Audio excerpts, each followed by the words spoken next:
नमस्कार दोस्तों। बॉलीवुड में इश्क और मोहब्बत को लेकर कई फिल्में बनी हैं और आगे भी बनती रहेंगी। मगर अगर किसी एक हीरो को सबसे पहले आशिक का तमगा मिला तो वो हैं राहुल रॉय। अपनी पहली ही फिल्म आशिकी से ग्लैमर की दुनिया में धमाकेदार एंट्री करने वाले राहुल रॉय रातों रात सुपरस्टार बन गए थे। 90 के दशक में लड़कियों के दिलों की धड़कन बन चुके राहुल रॉय की मासूमियत और रोमांटिक अंदाज ने करोड़ों दिलों को जीत लिया था।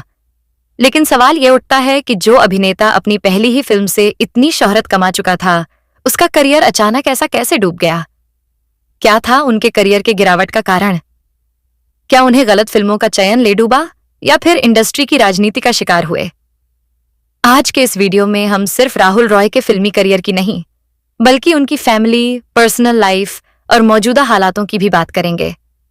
हम आपको दिखाएंगे कि आज के समय में राहुल रॉय कहाँ हैं, क्या कर रहे हैं और अब वे कैसे दिखते हैं। तो बने रहिए हमारे साथ इस वीडियो के अंत तक और जानिए उस रोमांटिक हीरो की पूरी कहानी जिसे दुनिया ने आशिकी बॉय के नाम से पहचाना था। महेश भट्ट के निर्देशन में बनी सुपरहिट फिल्म आशिकी ने राहुल रॉय को रातों रात स्टार बना दिया। इस फिल्म में उनके मासूम चेहरे और रोमांटिक अंदाज ने युवाओं के बीच उन्हें लवर बॉय के रूप में लोकप्रिय बना दिया। लेकिन इतनी जबरदस्त लोकप्रियता के बावजूद राहुल रॉय बॉलीवुड में ज्यादा लंबे समय तक टिक नहीं पाए। एक दौर ऐसा भी आया जब राहुल रॉय अचानक लाइमलाइट से पूरी तरह गायब हो गए। फिर सालों बाद वे नजर आए reality show big boss season 1 में, जहां उन्होंने न सिर्फ हिस्सा लिया बल्कि इस सीजन के विजेता भी बने। क्या आप जानते हैं, आशिकी की सफलता के बाद राहुल रॉय के पास फिल्मों की लाइन लग गई थी। उन्होंने एक समय में करीब 47 फिल्में साइन की थीं, लेकिन इनमें से 19 फिल्मों के लिए निर्माताओं को एडवांस पैसे लौटाने पड़े।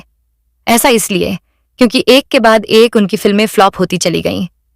एक ऐसा भी दौर आया जब राहुल की लगातार 23 फिल्में फ्लॉप हो गईं।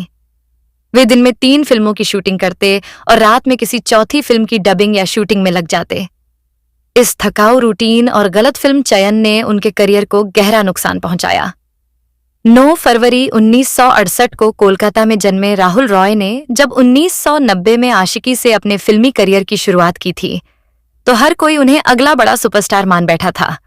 मगर जैसे जैसे समय बीता, उनकी चमक फीकी पड़ने लगी। लगातार फ्लॉप फिल्मों के बीच एक राहत की किरण बनी फिल्म जुनून, जो उनकी दूसरी हिट फिल्म साबित हुई। लेकिन यह सफलता ज्यादा लंबी नहीं चली। करीब 6 साल तक फिल्मों में संघर्ष करने के बाद राहुल ने फिल्मों से दूरी बना ली और ऑस्ट्रेलिया चले गए। हालांकि बीच बीच में वे भारत लौटते रहे, लेकिन दर्शकों के बीच उनकी पहचान लगभग खत्म हो चुकी थी। बिग बॉस ने उन्हें एक बार फिर चर्चा में ला दिया। बिग बॉस सीजन 1 के विजेता बनकर राहुल ने साबित किया कि लोग उन्हें अब भी पसंद करते हैं। इस शो ने उन्हें दोबारा एक नई पहचान दी।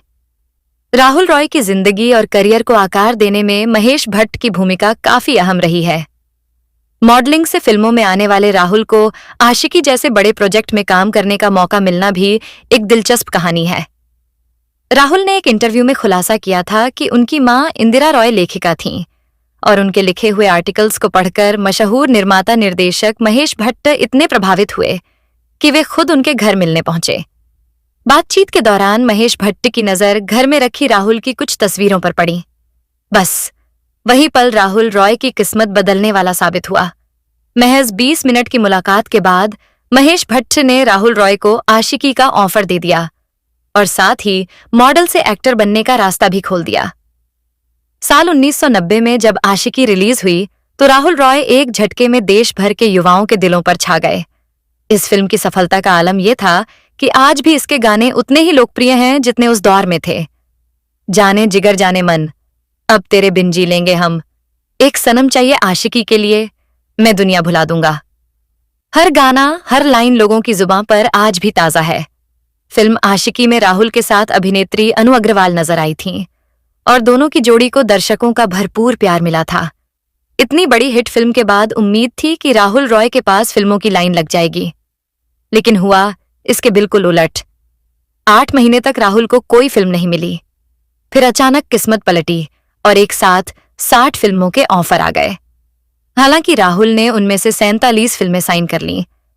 बाद में उन्होंने स्वीकार किया कि यह जल्दबाजी का फैसला था। उनके मन में एक डर बैठ गया था कि कहीं फिर से खाली न बैठना पड़े। राहुल रॉय ने इसके बाद कई फिल्में की, जैसे जानम, फिर तेरी याद आई, गुमराह, सपने साजन के, ये मझधार। लेकिन इन फिल्मों में वह जादू नहीं था जो आशिकी में देखने को मिला था। उन्होंने श्रीदेवी के साथ 2 फिल्में, रवीना टंडन, शिल्पा शेट्टी और करिश्मा कपूर के साथ 3 फिल्में की और पूजा भट्ट के साथ भी कई फिल्में की, लेकिन दुर्भाग्यवश कोई भी फिल्म बॉक्स ऑफिस पर नहीं चली। एक वक्त ऐसा भी आया जब राहुल रॉय एक अजीब विवाद में फंस गए। उन्होंने एक इंटरव्यू में बताया था कि एक बार जब वे अपनी मां के साथ एक पार्टी में गए थे और वहां डांस कर रहे थे, तो अगले ही दिन एक अखबार में यह झूठी खबर छप गई कि राहुल किसी उम्रदराज महिला के साथ अफेयर में है, जबकि वो महिला कोई और नहीं बल्कि उनकी अपनी मां थी। इस खबर ने उन्हें मानसिक रूप से झकझोर कर रख दिया। फिल्मों से धीरे धीरे दूर होते गए राहुल ने बाद में बिग बॉस सीजन 1 में हिस्सा लिया और विजेता भी बने। इससे उन्हें दोबारा पब्लिक की नजरों में आने का मौका मिला। अब राहुल रॉय मुंबई में रहते हैं और एक बार फिर इंडस्ट्री में वापसी के लिए तैयार हैं। उन्होंने अपना प्रोडक्शन हाउस भी शुरू किया है और नई कहानियों और फिल्मों पर काम कर रहे हैं। राहुल रॉय अब सिर्फ यादों में नहीं बल्कि सोशल मीडिया पर भी एक्टिव रहते हैं। वे अपने फैंस से जुड़े रहते हैं और समय समय पर अपनी जिंदगी से जुड़ी बातें भी शेयर करते हैं। हाल ही में वे कपिल शर्मा शो में भी नजर आए थे, जहां उन्होंने कुछ चौंकाने वाले खुलासे किए। राहुल रॉय ने बताया कि यश चोपड़ा की सुपरहिट फिल्म डर, जिसमें बाद में शाहरुख खान नजर आए, वह फिल्म सबसे पहले उन्हें ऑफर की गई थी। उन्होंने कहा कि फिल्म में राहुल का किरदार खास तौर पर उन्हें ध्यान में रखकर ही लिखा गया था, लेकिन उस समय राहुल के पास पहले से ही कई फिल्मों की शूटिंग चल रही थी और उनके शेड्यूल को लेकर निर्माताओं में डेट्स की लड़ाई तक हो रही थी। इस व्यस्तता के चलते उन्होंने डर को मना कर दिया और आज भी उन्हें इस फैसले का गहरा अफसोस है। राहुल ने आगे बताया कि जब उन्हें लगा कि उनकी फिल्मों में गिरावट आ रही है और वे लगातार एक जैसे किरदार निभा रहे हैं, तब उन्होंने एक बड़ा फैसला लिया। 30 साल की उम्र में राहुल ने शादी कर ली थी और फैमिली पर फोकस करने का फैसला किया। इसका नतीजा ये हुआ कि उन्होंने बॉलीवुड से दूरी बना ली और ऑस्ट्रेलिया शिफ्ट हो गए। वहां जाकर एक सामान्य जीवन जीना शुरू किया और अभिनय की दुनिया से खुद को लगभग अलग कर लिया। राहुल खुद मानते हैं कि बिग बॉस से मिली पहचान लंबे समय तक बरकरार नहीं रह पाई। 2020 में वे एक बार फिर बड़े पर्दे पर नजर आए फिल्म ठुकराई में। भले ही यह फिल्म ज्यादा चर्चा में नहीं आई, लेकिन राहुल ने दिखा दिया कि उनके अंदर अब भी अभिनय का जुनून जिंदा है। राहुल कहते हैं कि वह इंडस्ट्री में स्टार बनने के लिए आए थे, लेकिन हालात और फैसलों ने उनकी राह बदल दी। राहुल रॉय 90 के दशक के वो स्टार जो फिल्म आशिकी से रातों रात हर दिल अजीज बन गए। जहां स्क्रीन पर उन्होंने एक सच्चे आशिक का किरदार निभाया, वहीं असल जिंदगी में भी उनका रोमांटिक सफर कम दिलचस्प नहीं रहा। राहुल हमेशा से अपनी निजी जिंदगी को लेकर सुर्खियों में रहे हैं।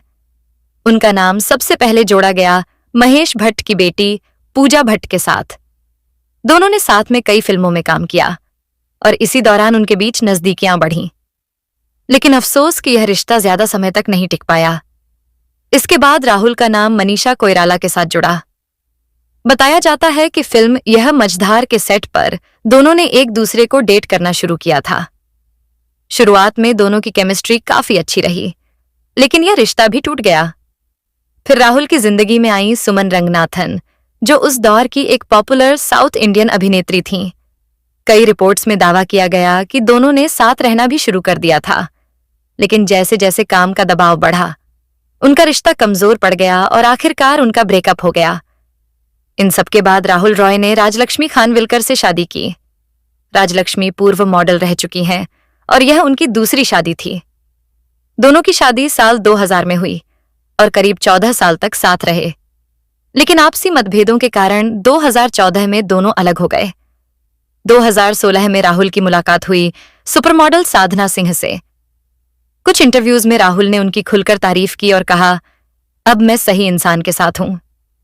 फैंस को लगा कि अब शायद राहुल की जिंदगी को नया मोड़ मिलेगा, मगर दुर्भाग्यवश ये रिश्ता भी आगे नहीं बढ़ सका। 4 अफेयर्स, एक शादी और हर रिश्ते में अधूरापन। राहुल की लव लाइफ जितनी फिल्मी थी, उतनी ही तकलीफदेह भी। जहां एक तरफ उन्होंने करोड़ों दिलों को जीता, वहीं दूसरी ओर वो खुद किसी एक दिल से स्थायी रिश्ता नहीं जोड़ सके। आज राहुल रॉय मुंबई में रहते हैं, सोशल मीडिया पर सक्रिय हैं और फिर से बॉलीवुड में वापसी की कोशिश कर रहे हैं। तो दोस्तों, ये थी राहुल रॉय की अधूरी मोहब्बतों और निजी जिंदगी की एक झलक। अगर आपको ये वीडियो पसंद आई हो तो लाइक जरूर करें और ऐसी ही अनसुनी फिल्मी कहानियों के लिए हमारे चैनल स्टार मनोहर राठौर को सब्सक्राइब करें।